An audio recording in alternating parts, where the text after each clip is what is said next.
We need to talk about this Shedeur Sanders situation that's got Raiders Nation buzzing right now. So check this out. Sanders posts this Instagram story driving by Allegiant Stadium and captions it, "Legendary." Man, Raiders fans on Twitter are absolutely losing it, acting like he's already our prime QB for next season. Look, here's the thing. I'm not one of those guys who's all, "It's Shedeur or bust." Same goes for Caleb Williams. Don't get me wrong, if the Raiders land either of these guys, awesome. But what I've been thinking about lately is just how dangerous this Raiders team could be with any solid top 5 to 10 quarterback, especially looking at our current roster. I mean, just look at what their offense has been doing over the last 3 weeks. They've been absolutely cooking. And a huge part of that is because they've got some serious talent. Let's talk about Brock Bowers. And I'm just going to say it straight up. This dude is the best tight end in the NFL. No question. But it's not just Bowers. They've got Jackson Powers-Johnson at center, who's easily top 2 or 3 in the league right now. The way this guy is just clearing lanes and absolutely dominating in the run game. He is crushing it in both run blocking and pass protection. I mean, did you see their pass protection last week? My God, it was something else. Absolutely incredible stuff. Just look at what this offense has done over the last 3 weeks. The stats don't lie, they're looking better and better. And here's what's really exciting. They've still got 5 weeks to figure some big things out, like, is Sincere McCormick running back of the future? Can he at least be a solid piece of this roster moving forward? And what about Dylan Parham? We're going to learn a lot about these guys as we wrap up this season. But here's what gets me fired up. Imagine adding a legit top 10 quarterback to this mix. I'm telling you, this Raiders roster can hang with anybody. Look at the evidence. They took the Chiefs down to the wire twice. They straight up beat the Ravens. And remember, that was with Luke Getsy calling plays. And let me tell you something about offensive coordinators. They make a massive difference. And don't even get me started on their defense. These guys have been absolutely balling out, and get this, they're doing it with 7 starters out. They're still getting the job done. So when you think about Caleb Williams possibly running this offense and putting up 25 to 30 points a game, or if it's Shedeur Sanders, and let me tell you, I'd be absolutely stoked if they could land him. Just think about what this team could do. If they're consistently putting up 27 points a game, I've got full confidence this defense can lock teams down and force some turnovers. And here's the thing, when they're playing with a lead instead of always trying to catch up, defense can really pin their ears back and get after it. Now, yeah, they'd need to get healthy, get Max Crosby and Christian Wilkins back, but I'm telling you, this defense has the potential to be special. Remember those first few weeks of the season when everyone was healthy? The defense was legit. Take that Chargers game, their defense was absolutely balling out. If their offense hadn't given the game away, they would have had that one in the bag. So when I see Shedeur Sanders out here dropping these hints about wanting to be a Raider, man, it gets me thinking about what this team could really be. And the crazy thing is, they might not have to wait too long to find out. Truth be told, I think they're going to see what direction this team's heading pretty soon. Now, speaking of what's coming up, let's talk about this next game.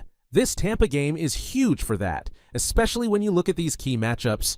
I'm really interested to see how Jackson Powers-Johnson holds up against Vita Vea, and can Jordan Meredith handle Khalija Kancey? These are the kinds of tests that tell you what you've really got. The Buccaneers' front 7 is no joke, and it's going to tell a lot about their offensive line. But here's what's really got me intrigued. Can Aiden O'Connell build on what we saw last week? Let me tell you something I noticed watching the tape from the Chiefs game. They came after the Raiders with a ton of blitzes, and O'Connell made them pay by hitting throws over the top. Here's why that matters. This kid processes things quickly, gets the ball out fast, and that's exactly what you need against the blitz. It's a whole different ballgame than when defenses drop 7 or 8 guys into coverage. When you've only got 3 or 4 rushing, but a bunch of guys dropping back, that's where things get tricky for O'Connell. Now, he's definitely looked better this year, but he still sometimes struggles when he's got to buy time and wait for routes to develop against heavy coverage. That's what I'm really watching for this week. We're going to see a different Raiders look than what the Chiefs gave them. Tampa might switch it up and say, all right, let's see if O'Connell can make plays when we don't give him those blitz looks. Todd Bowles, did you see this man? This dude loves to bring pressure. That's just his style. So honestly, I could see O'Connell putting up some pretty solid numbers again. Although this is a big issue, Tampa's front 7 is serious business. You've got Khalija Kancey, who I think is easily a top 10 guy, and Vita Vea, who's just a monster to block. That matchup between Vea and Jackson Powers-Johnson, that's going to be must-watch stuff. And don't sleep on their offensive line either. They've got Luke Goedeke at right tackle, and this dude's been solid. He was a second-round pick. I think he was a guard in college, but don't quote me on that. Either way, he's really been coming into his own lately at that right tackle spot. Then you've got Graham Barton at center, who's been rock solid. And let's not forget about Tristan Wirfs over at left tackle. We're talking about one of the top 2 or 3 tackles in the entire NFL, right there. And we got to talk about Rachaad White. This dude might not be the best running back in the NFL, but he's definitely in that top-tier conversation. The Raiders are going to have their hands full with him, no doubt. Tampa's got that physical, run-it-down-your-throat style of football, and they're going to try. And speaking of the defense, I'm hearing some people saying Max Crosby isn't having the impact people expect, but man, I couldn't disagree more. Here's what I want to see. Can Max come in and rack up a couple sacks? Can he make life difficult for Tampa and maybe even steal this one on the road? Now, let's talk about the run game. Yeah, I know it's going to be tough sledding against that Tampa front 7, but we've got to get something going on the ground. This is a huge opportunity to see if Sincere McCormick is really that guy or not. And speaking of the passing game, Jakobi Meyers, man, let me tell you what happened last week because it was really interesting. Early in that game, they're letting Jakobi do his thing one-on-one, no double teams, nothing. Dude goes off for like 85 yards in the first quarter. Then what happens? They start doubling him and basically take him out of the rest of the game. This is a huge test coming up. Can Jakobi figure out how to beat bracket coverage? Look, he hasn't dealt with this much in his career. He's been here with Davante Adams drawing all that attention.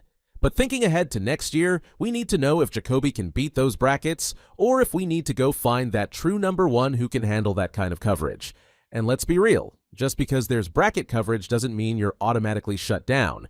Great receivers find ways to get open. Plus, they've got Brock Bowers now, who's probably going to see his share of double teams too. But here's what I'm really pumped to see this week. Can we keep this passing game rolling like the Raiders did against the Chiefs? I'm hearing some people saying O'Connell just got lucky, that he's not actually a good quarterback. I don't buy that at all.